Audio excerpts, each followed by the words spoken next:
So the year is finally coming to an end, and one of the shows I've been watching this year was Dexter. Due to the rise of streaming, Dexter has returned to the public eye, becoming one of the biggest shows and memes of 2025. So naturally for me, I couldn't help but imagine how Dexter would interact with other characters from other TV shows. One of these shows being the subject of today's video, Breaking Bad and Better Call Saul. Now I've seen people do debates like this for characters like Walter and Dexter, but for me these videos have always been one-sided for Dexter. He's way too smart, agile, and meticulous to be put in the same league as Walter, as most of his feats were done with preparation time, and doesn't possess the same fierce attitude as Dexter. So for this video, we're going to cover everyone's favorite ruthless, sadistic, and sociopathic drug cartel family, the Salamancas, consisting of Tuco, the twins Marco and Lionel, Joaquin, Hector, and Lalo. We're going to have this fictional battle take place in the same timeline as Better Call Saul, since this is when all of the Salamancas would be active, as Lalo is dead in Breaking Bad and Hector is in a wheelchair. This also makes sense timeline wise, as the events of Dexter Season 1 and Better Call Saul take place at around the same time, around the mid to late 2000s, so it wouldn't be hard to drop Dexter in this universe. As for Dexter, we're just gonna use Season 1 Dexter since his physical abilities don't change all that much, meaning we can use feats from later on in the series. The win conditions for Dexter are as follows. He has to be able to identify all the Salamancas, kill them, and do this without getting caught by the police. And vice versa goes for the Salamancas. Kill Dexter before he kills all of them. And this goes without saying, if you haven't watched Dexter or Breaking Bad or Better Call Saul, you are gonna get spoiled. So with all that out of the way, could the Bay Harbor Butcher eliminate Breaking Bad's most dangerous drug cartel in Albuquerque? I think it's only fitting that we talk about the man himself, Dexter Morgan. Having watched his mom die at a very young age inside a cargo box, this led him to be trained by his adopted father, Harry Morgan, to harness the pain of his mother's death into becoming a serial killer that punishes criminals who are guilty and deserving, similar to those who killed his mom all those years ago. To keep Dexter's impulses in check, Harry created a set of guidelines for him to follow, the Code. There are a bunch of rules for this, but I'm only going to be focusing on these rules specifically. Don't get caught, never kill an innocent, targets must be killers who have escaped the justice system, and be prepared, leave no trace or evidence. The third rule is very important, as this means all the Salamancas would fit the code and would be eligible on Dexter's table.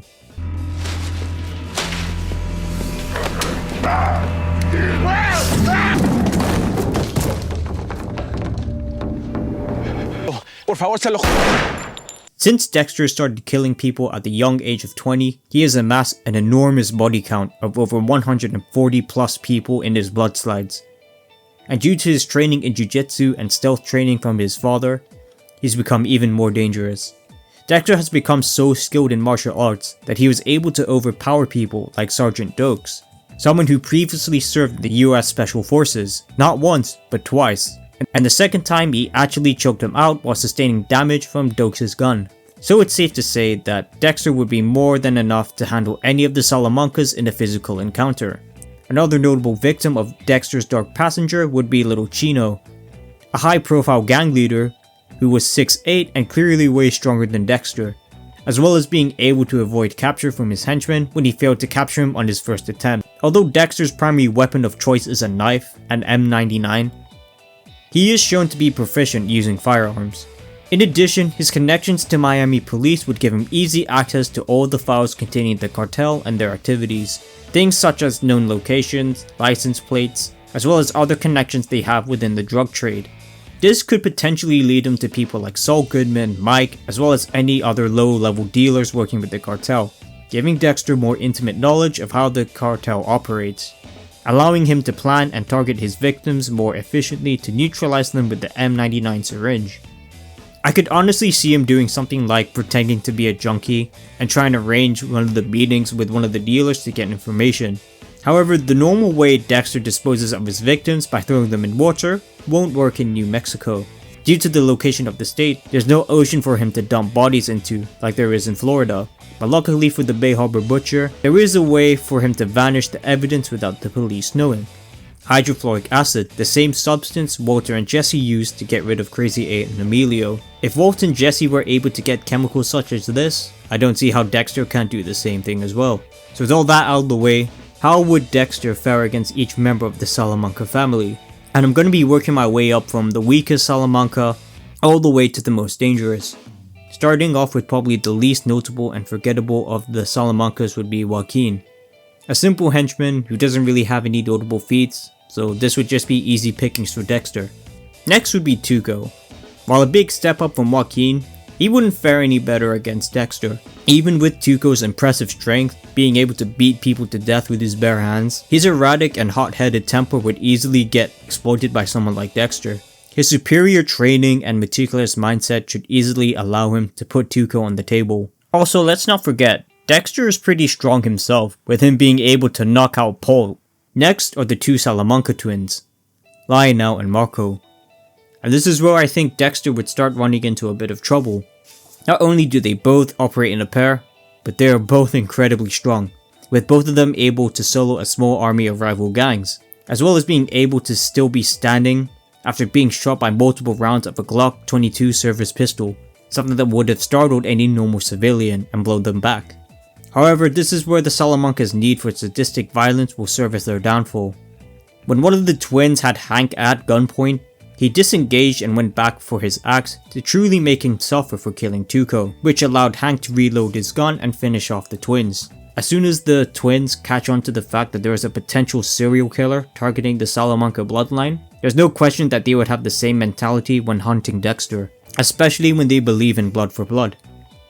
There's a couple scenarios that could go down if the twins try to hunt down Dexter. One approach would be stalking him and following him to his home to try and ambush him, but given Dexter's insane detective skills, he would most likely deduce if someone had been inside his house or someone is tailing him. As demonstrated in Season 7 with Isaac Serco, when he was waiting in his apartment and he immediately caught on to the fact that someone was in there. And due to Dexter's sixth sense when it comes to identifying potential threats and research, it would be very difficult to catch him off guard. Especially if he targets dangerous groups like the cartel where they are known for being ruthless and unmerciful. The other approach would be trying to get him out in the open like how they did with Hank, which is probably the best chance the twins got if they want to kill Dexter. But I'll be honest, with a 1 minute heads up, Hank was able to handle the twins. Dexter, with knowledge that people are after him, should be able to do the same as well. He might not be able to M99 them, but he can clearly kill them in a self-defense altercation. And of course, we save the most powerful of the Salamancas for last. Lalo Salamanca is hands down the one person Dexter might have trouble with. A villain so charismatic and precise that he feels like he could be a main villain in the original seasons of Dexter. When it comes to determining who would win between Dexter and Lalo, Lalo has many advantages over the Bay Harbor Butcher. One would be his vast connections to the cartel. Armed men / bodyguards would make it nearly impossible for Dexter to get close to him and tranquilize him. I mean, just look at Lalo's mansion in New Mexico.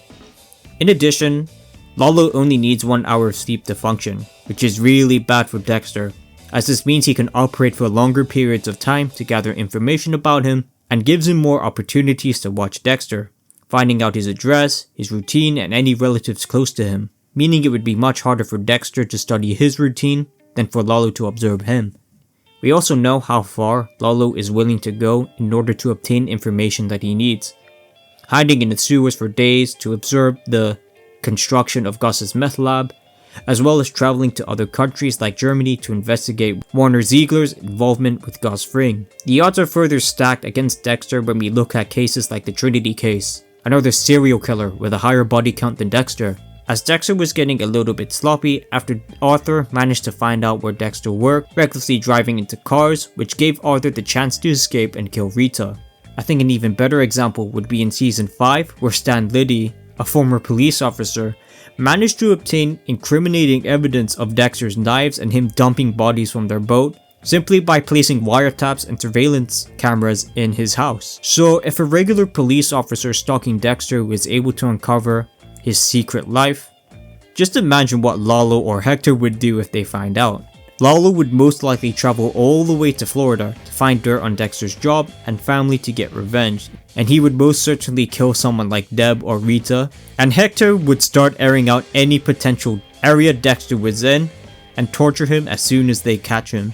And while we're on the subject of Hector, let's briefly talk about Hector Salamanca, the head of the Salamanca family. I don't think I need to explain why Dexter would absolutely demolish Hector in an unexpected ambush. It would basically be elder abuse, and it would be even worse if he was wheelchair bound, as it would be very easy for him to inject some sort of poison to kill him. But one major person would stop him from being able to take out Hector, and that would be the owner of Los Pollos Hermanos, Gustavo Fring, as revenge for killing his former business partner and eventually watch him destroy his entire life's work. It would mean that Dexter would not only have to face Lalo, but Gus's entire empire as well, where he has endless resources, men, and even police connections to track Dexter's whereabouts. The only way for Dexter to secure a kill would be if it's an unexpected ambush where Gus or Lalo didn't know he was coming, either by waiting for them to be isolated or monitoring their work cycle.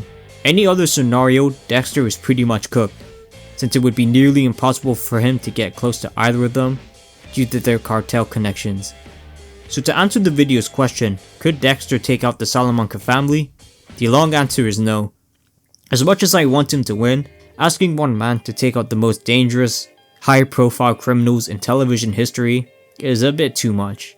If you made it to the end of this video, thank you so much and consider dropping a sub. I plan to make more videos like this going forward into 2026. And as always, if you disagree with the video, please leave it in the comments below. Happy New Year, and I wish you all the best, and I'll see you again soon.